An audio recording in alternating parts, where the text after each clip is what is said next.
IPS का exam देकर police बन जाऊंगा और बिना कोई एग्जाम। সালমান খানের নতুন সিনেমা সিকান্দার নিয়ে পারদ বেড়েই চলেছে। ইতোমধ্যেই ছবির এক ঝলক ও গান সাড়া ফেলেছে। চর্চা শুরু হয়েছে সালমান খান ও রাশমিকা মান্দানার রসায়ন নিয়েও।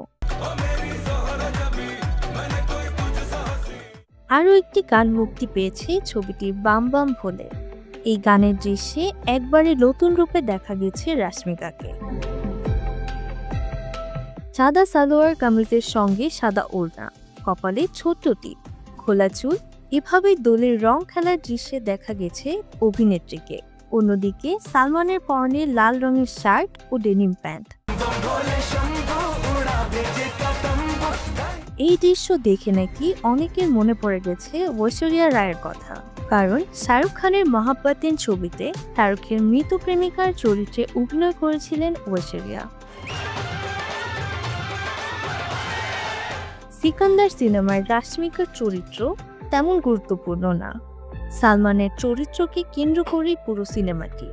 বাম বাম ভোলে গানের দৃশ্য দেখে সালমানের অনুরাগীদের ধারণা এই ছবিতে সালমানের মৃত প্রেমিকার চরিত্রে দেখা যাবে রাশমিকাকে। তাই সাদা পোশাকে হঠাৎ আবির্ভাব হয় রাশমিকার। সালমানের চোখ জলে ভরে ওঠে। মহাব্বতেন সিনেমায় শাহরুখের মৃত প্রেমিকার চরিত্রে অভিনয় করেছিলেন ঐশ্বরিয়া। সেখানেও দোলের গানের দৃশ্যে হঠাৎ আবির্ভাব হয়েছিল ঐশ্বরিয়া। শাহরুখের কল্পনাতেই ঐশ্বরিয়াকে দেখা যেত। এই মিলই খুঁজে পেয়েছেন অনুরাগীরা। এক ভক্ত সামাজিক মাধ্যমে লিখেছেন, সাদা পোশাকে নায়িকা আসছেন এবং নায়ককে ছুঁয়ে যাচ্ছেন।